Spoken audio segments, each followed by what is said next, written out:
네, 영화 속 감염병 과학으로 파헤치기 두 번째 영화는 컨테이전입니다. 대표님, 이 컨테이전에 대한 줄거리 짤막하게 좀 정리해 줄 수 있을까요? 네. 처음에 이제 주인공처럼 보이는 여성이 나와서 네. 미국 사람인데 아시아 쪽으로 출장을 갔다가 돌아온 다음에 네네. 금방 몸 상태가 안 좋아지죠. 네. 뭔가 치명적인 그 감염병에 걸린 거죠.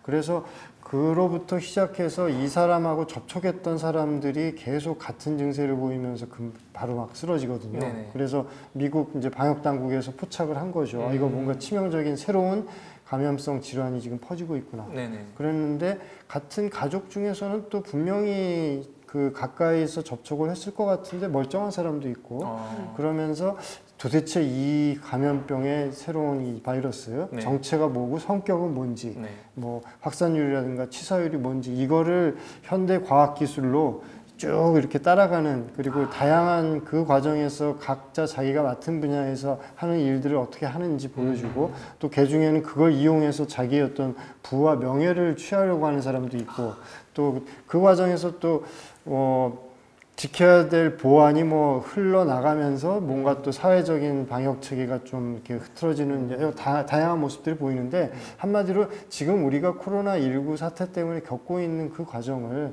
몇 년 앞서서 그대로 보여준 영화라기보다는 막 다큐멘터리 같은 느낌이 나는 그런 작품이에요. 그거 저도 되게 놀랐던 게 10년 전에 나왔던 영화인데 네. 너무 지금 상황과 비슷하고 네. 뭐 잘못된 악성 거기서는 뭐 개나리였나요? 액을 치료제로 쓸 수 있다 네. 뭐 이런 말도 있었고 그리고 저는 첫 번째 장면에서 그 이제 여성분의 그 데이 2에서 바로 시작하잖아요. 데이 2에서 시작해요. 데이 1이 아니고. 데이 1이 아니고 거기서 뭔가 네 번째 반치가 있는데 다른 남자랑 전화를 하면서 뭔가 시작을 하더라고요. 네.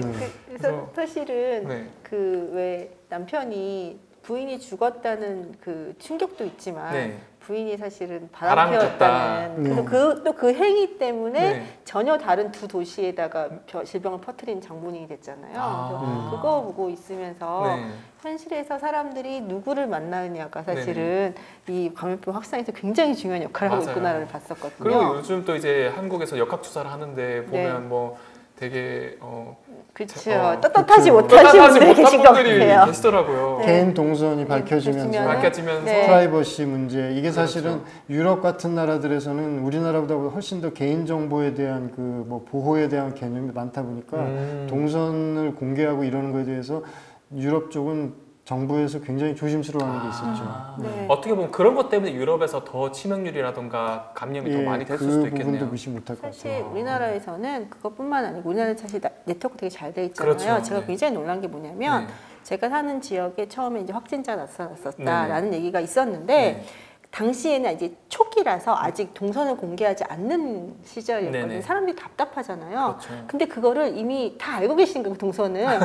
어떻게 아셨어요? 라고 봤더니면은 지역 카페 있잖아요. 맞아, 지역 온라인 카페에 그분이 가셨던 그 매장에는 문자를 보내주신대요. 그분이 오셨으니까 이제 자가격리 하시라고. 그분들이 자기 소식을 다 올리신 거예요. 그거를 연결을 해서 루트를 그리시는 거예요.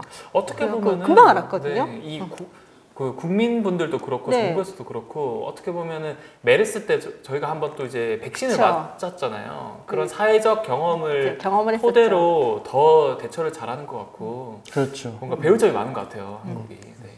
아무튼 두 분께서는 그러면 이 영화를 보면서 좀 가장 인상 깊었던 장면 한 장면을 꼽자면은 뭐 어떤 장면들이 있을까요? 저는 역시 이런 상황을 뭔가 이기적인 이용의 기회로 그러니까 이 기회에 뭔가 한몫 잡아보자 돈을 벌든지 또는 뭐 자기의 유명세도 띄우는 식으로 그래서 여기서 이 컨테이전 영화가 여러 가지로 유명한 게 굉장히 한 사람 한 사람이 다 단독 주연을 해도 될 정도의 명배우들이 되게 여러 명이 나오잖아요. 맞아요. 그래서 여기서 좀 못된 캐릭터를 맡은 그 배우도 사실 굉장히 유명한 배우인데 굉장히 연기를 잘해요. 능글맞게. 주드로.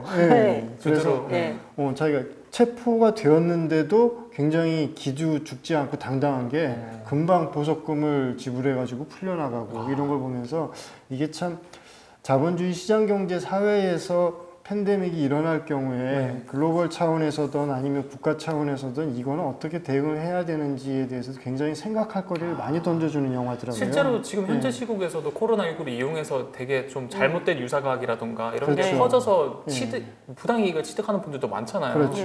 그런 의미에서도 진짜 저희가 이런 과학적인 내용이라던가 이런 게 참 필요한 것 같아요. 그래서 뭐 지금도 우리나라에서 뭐 그 각 가구마다 재난에 대한 어떤 일종의 뭐 비상금이랄까 이런 거 지급하는 문제를 놓고서도 이제 사회적인 좀 뭐 논쟁도 있고 그런데 이런 것까지 포함하면 컨테이전은 정말 많은 걸 시사를 해준 것 같아요. 저는 시각적으로도 인상적이었던 게 뒤로 가게 되면 시가지에 쓰레기들이 막 굴러다니거든요. 쓰레기 수거도 제대로 안 되고, 그러니까 기존의 사회 시스템이 작동이 안 되는 상황까지 묘사를 하니까, 그리고 우리가 직접 지금 코로나19를 겪다 보니까 실제로 미국의 뉴욕은 다 마비가 됐죠. 한국은 정말 지금 잘하고 있는 케이스고 일상생활이 어쨌든 우리 영위가 되잖아요. 왜냐면 모두가 마스크를 끼고 있고 모두가 손소독제를 쓰고 그렇죠. 있고. 근데 뭐 미국은 사재기도 있고 게다가 지금은 뭐 그 미국에서는 이제 좀 있으면은 수확할 인부들이 유럽도 그렇고 외국인 노동자들 못 들어오게 한 나라들이 있거든요. 감염 때문에. 근데 수확을 하게 될 때가 되어서도 수확할 인력이 없다 보니까 이제 자체적으로 그 국가 내에서 식량난이 생길 수 있다는 얘기까지 나오더라고요. 그래서 지금 그 발표했잖아요. 그 지방으로 가서 일손을 도우라고. 그렇죠. 그런 얘기까지 발표한 적 맞아요. 그리고 뭐 또 개나리 뭐 이런 뭐 잘못된 약이라던가 아니면 뭐 휴지가 또 다 지금 유럽이나 미국에 동이 났잖아요. 사실 그 개나리 얘기는 제가 생각이 들었던 게 예전에 신종플루 그 유행했을 때 신종플루의 원재료가 되는 게 이제 팔각이라는 그 식물이 있거든요. 식힘이상이 나오는 그 팔각이라는 식물이 있었어요. 이거 식물이 그 신종플루 치료제의 원료가 된다 그래갖고 그거 완전 후기현상 난 적이 있었거든요. 그래서 그런 것도 되게 미묘하게 잘 캐치를 하신 것 같아요. 정말 이 영화는 현실 반영을 잘한 것 같네요. 이렇게 마치 예상이라도 했듯이 나온 것 같아요. 작가님께서는 되게 인상 깊었던 뭐 장면이 있나요? 사실 이제 두 가지 장면이었는데 누구나 아시겠지만 이제 그 과학적인 입장에서는 제일 마지막 장면이 나오는 데이 1. 그렇죠. 거기 어떻게 해서 그게 사실 되게 권성징악적인 구조잖아요. 이게 처음에 시작할 때 데이 1이 아니고 데이 2로 시작하는데 그리고 사실 그 마지막에 보시면은 왜 어떤 그 인간의 탐욕으로 인해서 그 생물의 터전을 자신의 터전을 잃은 박쥐가 오갈 데가 없어서 인간의 농장으로 들어가고 그 농장에서 돼지를 통해서 사람으로 전염이 되잖아요. 근데 그때 그 로고를 보시면요. 거기를 파기한 회사가 있어요. 그 회사가 데이 2에서 처음에 그 사망했던 그 여성분이 일하는 회사예요. 이렇게 딱 맞물리거든요. 그래서 그걸 보면서 너무 소름 돋았고요. 두 번째는 인간적인 고민이었는데 중간에 그 책임자가 자기 그 와이프 아니 여자친구한테 전화를 하잖아요. 약혼자한테 전화를 해서 약혼자한테 전화를 해서 고민을 하잖아요. 여기 놔두면 안 되는데. 근데 여기 책임자 입장에서 거기를 봉쇄해야 되기 때문에 한 사람이 나오면 안 되는데 내 약혼자는 지금 거기 있어. 이걸 얘기를 해줘야 되나 말아야 되나 고민을 하다가 결국은 얘기를 하잖아요. 사실 그게 인간적인 고뇌가 너무 느껴졌었어요. 사실은 사람은 누구나 그 대의적인 면에서는 그래 우리 외출하지 말아야 돼. 다 서로 간에 거리를 지켜야 돼. 다 아는데 우리 애가 아파 나가야 될 것 같아. 배고파 나가야 될 것 같아. 너무 답답해. 이런 것들에 대해서 사실은 나 하나쯤은 괜찮지 않은 생각을 누구나 하잖아요. 그거를 너무 잘 묘사한 것 같았어요. 그리고 또 치료제 같은 경우도 지인들한테 먼저 이렇게 나눠주기도 하고 그런 거 보면은 맞습니다. 진짜 인간의 그런 가장 기본적인 본능이랑 사회적인 그런 약속이랑 이런 것들이 첨예하게 대립하는 충돌할 때 보통의 이제 개인의 이익이 꼭 사회적 이익이 아니거든요. 개인은 이익을 가지는 경우 사회는 사실 불리할 수도 있어요. 그래서 그 사이에서 어떻게 균형을 잡고 어떻게 판단을 내리냐에 따라 보면은 어떤 분들은 그걸 포기하고 나서서 결국에는 사망하시는 분도 계시고 또 거기에서 아까처럼 뭐 자기만의 이익을 취하는 분들 계시고 눈치를 보다가 어느 쪽으로 붙어야 되나 하시는 분도 계시고 그걸 폭력을 해결하시는 분도 계시고 대화를 해결하시는 분도 계시고 굉장히 다양하잖아요. 그 다양한 모습들을 다 보여준다는 게 참 영화의 매력이었던 것 같아요. 맞아요. 그런 것들은 사실은 저는 다 놓쳤거든요. 그 마지막 장면에서도 그런 로고라던가 그 여러분들도 다시 한번 안 보셨던 분들은 이런 이런 거를 생각하면서 보시면 좋을 것 같고 보셨던 분들도 다시 한번 저희가 작가님이 말씀드린 그런 내용을 좀 암시하면서 생각하면서 보면 더 재밌을 것 같아요. 저도 그 부분은 오늘 처음 알았네요. 저도요. 되게 소름 돋았어요. 저는 인상 깊었던 장면이 아무래도 저도 이제 과학 커뮤니케이터고 이제 코로나19에 대한 부분을 많이 이제 다루다 보니까 이 영화 장면에서 정말 손을 클로즈업해서 많이 하더라고요. 뭐 어디를 만진다던가 뭐 되게 그런 부분을 봐서 이게 감염이라는 게 정말 되게 간단한 거에서부터 시작되는구나 라는 부분이 좀 인상이 깊었어요. 사실 사람들이 그러니까 공포를 느끼는 게 그런 것 같아요. 예를 들어서 총은 위험해요. 하지만 안 만지면 되고 나랑 관계가 없으니까 그렇게 위험한 생각을 안 드고 그게 대한 공포심이 생기진 않거든요. 근데 사실 우리 하루 종일 뭔가를 만지는데 이게 통계적으로도 만진 평균 것에서 1시간 동안 23번 얼굴 만진대요. 네, 그래서 내가 만진 것에 누가 만졌을지 모른다는 공포, 그리고 이 사소한 일이 내 목숨을 앗아갈 수 있다는 그 공포가 사실 어마어마하게 크게 다가오는 것 같아요. 그러니까 여러분들 손 자주 씻어야 됩니다. 비눗물로 30초. 아무튼 영화에서 또 제가 질문 드리고 싶은 게 이 주인공이 맷 데이먼 아닙니까? 또 부인은 그 아이언맨에서 유명한 기네스 펠트로고 거의 뭐 주인공이 아니지만 금방 또 돌아가시기 때문에. 근데 맷 데이먼 같은 경우는 부인도 되게 빠르게 사망을 하고 또 자식까지 감염이 되잖아요. 그래서 사망을 하게 되는데 거의 생존 왕인 것 같아요. 이 맷 데이먼 특히 이번 영화뿐만 아니라 다른 영화에서도 거의 생존을 계속 하잖아요. 마션에서도 그러셨죠. 대표님께서 좀 약간 언급을 해주시면 어떤 영화에서 생존하셨는지. 그러니까 컨테이전에서는 맷 데이먼이 선천적으로 이 새로운 바이러스에 이미 항체를 가지고 있는 몸으로 설정이 된 거죠. 그리고 실제로 이런 사람이 있어야지 인류가 멸종을 안 하고 지금까지도 존속을 하는 거고요. 그래서 뭐 나중에 정부에서 배급 물자 나눠줄 때에도 자기는 이제 그 항체 보유자다 뭐 그렇게 자기가 뭔가 좀 다른 사람들이 자기 접근하는 거를 무서워해도 나는 감염 안 됐다. 괜찮은 사람이다라는 밝히는 장면도 있었고 맷 데이먼 뭐 그 배우는 지금 질문하신 대로 다른 여러 가지 뭐 액션 영화라든가 이런 데도 뭐든 보면 살아남아요. 그 뭐 본 시리즈에서도 주인공으로 엄청난 그 인간 병기처럼 연기를 하고 있고 그래서 그 컨테이전에서도 굉장히 그 평범한 생활인 가장으로서의 모습을 굉장히 연기를 잘한 것 같아요. 다른 뭐 마샨의 과학자나 본 시리즈의 무슨 그 특수 공작원 인간병기 군인 같은 이미지하고는 또 다르게 이 영화에서는 굉장히 뭐 복장부터 시작해서 여러 가지로 굉장히 그 모든 배우들이 여긴 다 그랬지만 감독도 훌륭한 사람이 그렇지만 맷 데이먼의 여러모로 굉장히 좀 감정이입이 되더라고요. 딸 생각하는 거 하면 10대 딸이 또 그 뭐 지금 코로나19 사태에서 지금 우리나라 10대 청소년들도 굉장히 많이 답답해 할 텐데 그런 장면들도 이 영화에는 굉장히 또 신경 써서 잘 묘사를 했더라고요. 그 과정에서도 사랑이 싹트고요. 그러니까요. 그거 말고도 또 제일 기억난 게 라이언 일병 구하기. 거기서도 살아남죠. 또 인터스텔라에서도 또 만박사로서 어떻게든 동면을 통해서 살아남잖아요. 그런 거 보면은 참 맷 데이먼이라는 배우는 그 우리 한국의 그 김갑수님은 잘 돌아가시잖아요.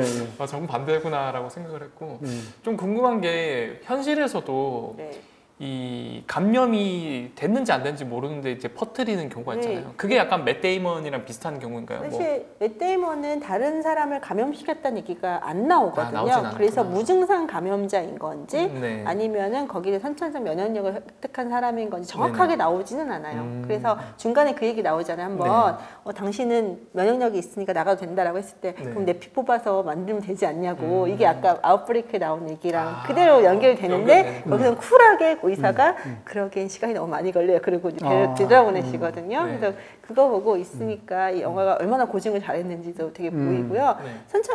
면역계라는 건 아시겠지만 모든 사람이 다 다르잖아요. 그리고 이 바이러스가 몸에 뭐 한두 개 들어왔다고 병에 걸리는 게 아니라 최소한 그 임계 숫자 이상 들어와야 되는데 그거 이전에 들어와서 우리 몸에서 그거에 대해서 이미 항체를 만들어냈을 수가 있거든요. 사실 이 부분은 그런 경우가 같아요. 임계 숫자 이하로 들어왔고 거기에 대해서 이분의 면역체계가 빠르게 작동을 해서 빨리 이제 항체를 만들어내서 거기 병이 안 걸린 것 같은 그런 느낌이거든요. 이 경우에는 중간 숙주도 안 될 수 있는 건가요?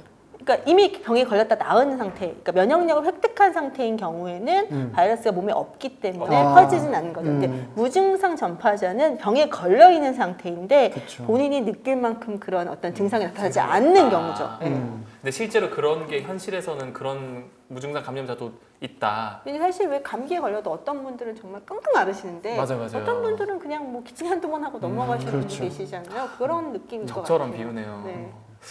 그 이번 영화 컨테이전 같은 경우는 특히 앞에서 첫 번째 영화 이 아웃브레이크보다 더 이런 지금 현실 반영을 잘한 것 같은데 영화에서도 이 장면이 나오잖아요.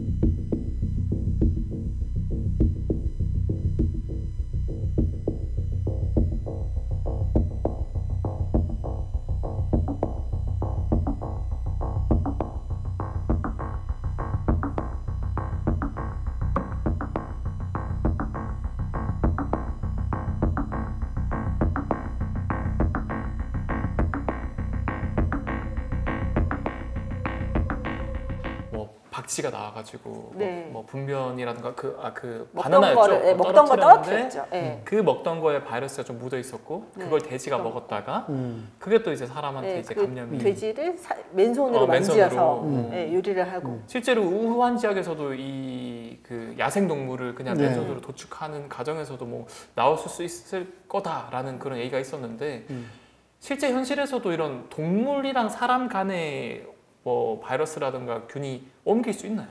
사실 굉장히 드문 케이스인데 일단 일어나기만 하면 바이러스 입장에서는 대박이 나는 그런 케이스라 보통 이제 인수 공통 질환이 사실 많지 않거든요. 그 질병관리본부에 들어가서 보시면 아시겠지만 인수 공통 질환으로 사실 공식적으로 등록된 건 10가지 정도밖에 안 돼요. 그러니까 사실 원래 바이러스도 사실은 바이러스 입장에서는 굉장히 삶이 험난한 게 혼자서는 못 살고 숙주 안에 들어가야 살 수 있잖아요. 그렇죠. 그러다 보니까 특정한테 자기가 맞는 숙주가 있어서 그 종에만 보통 기생을 하게 되는데 바이러스 같은 경우는 워낙 그 돌연변이가 심해서 중간에 다른 이제 종에 감염될 수도 있는 경우가 생기거든요. 근데 이럴 경우에는 그것을 처음 접한 그 숙주 종한테 완전 비극인 게 생전 처음 접해보는 거니까 면역기가 거의 적응할 시간이 없어서 빠르게 반응을 할 수가 없으니까 확 퍼질 가능성이 높거든요. 그래서 이게 왜 위험하냐면요. 보통 종하고 종은 이렇게 겹치는 경우가 많지가 않아요. 그렇죠. 근데 이런 뭐 야생동물이라든지 이런 것들을 시장에서 거래를 한다든가 하는 경우에는 전혀 생소한 종들끼리 겹쳐지면서 그 사이에서 계속 바이러스가 섞일 수가 있거든요. 그러면 돌연변이가 일어날 가능성이 높아지는 거죠. 이것도 좀 약간 사실 대본에 없는 질문인데 이게 처음 이렇게 접했을 때 젊은 사람들이 좀 다 그런 건 아니지만 굉장히 낮은 퍼센트지만 사이토카인 폭풍이라고 해서 갑자기 이렇게 사망을 하게 되는 경우도 있더라고요. 그것도 어떻게 보면은 갑자기 처음 보는 바이러스가 들어오다 보니까 과다 대응을 하는 거죠. 자가 면역 폭주라고 봐야겠죠. 그래서 그런 거, 감기 중에 속설 중에 평소에 골골하시는 분들은 감기 걸리셔도 그냥 감기처럼 앓고 넘어가는데 평소에 감기 절대 안 걸리시는 분들이 몇 년에 한 번씩 한 번 걸리면 되게 앓는다고 하는 게 면역력이 강하시다 보니까 웬만한 것들은 쳐내시는데 그래서 안 걸리시는데 한 번 걸린 경우에 이제 온 몸에서 총 공격을 하면서 이제 이런 일이 약간 비유를 하자면 이런 건가요? 뭔가 게임을 하는데 뭐 이제 항상 갔던 곳을 몇 번 해본 곳은 이제 어떤 패턴인지 알잖아요. 그렇죠. 몬스터가 오는데 이때는 이렇게 막으면 돼. 이렇게 막으면 돼.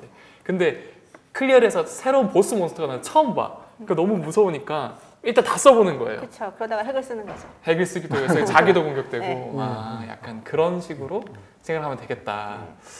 알겠습니다. 박쥐는 아니지만 야생동물로 인해서 전염되는 치명적인 이제 감염성 질환 중에 제가 기억이 나는 게 옛날부터 미국의 그 인디안들은 들에 나가서 누워 있다가 야생 들쥐가 내 몸 위를 지나가면 당장 옷을 벗고 태워라라는 이런 부족 전설이 옛날부터 아메리카 인디언들 사이에 있거든요. 네. 이게 뭐냐면 그 유행성 출혈열 한타바이러스라고 그 한타바이러스의 한타가 아마 아실지 모르겠지만 우리나라 이거 한탄강의 한타잖아요. 네. 그래서 한국 전쟁 때 미군들이 그 원인 모를 감염성 질환에 계속 이렇게 쓰러지니까 예, 그래서 이거를 백신을 만들고 바이러스 그러니까 뭔지 연구를 발주를 했는데 미국 연구진들이 뭐 오랫동안 제가 알기로 뭐 20년 넘게 연구를 해도 밝혀내질 못했는데 네. 한국 과학자분이 이걸 발견했죠. 이호왕 박사님. 네. 이호왕 박사님. 네. 사실 제가 지금 그 미생물학 교실에서 연구를 하고 있는데 거기에 이제 지도 명예 교수님이라서 잘 알고 계십니다. 아 그렇죠. 네, 네. 한국 과학자가 최초로 밝힌 바이러스이기 때문에. 그래서 한국자. 사실 아마 그 인디언들은 그거를 일종의 주술처럼 생각했을 거예요. 무슨 터부나 일지가 내 몸을 지나가면은 뭐 운이 없다든가 그러니까 빨리 뭔가 액막을 해야 된다 생각했는데 사실 그게 실제로는 바이러스 질병을 예방할 수 있는 그런 방법이었던 그러니까 거죠. 오랜 그 사람들의 경험치에서 나온 거였을 거예요.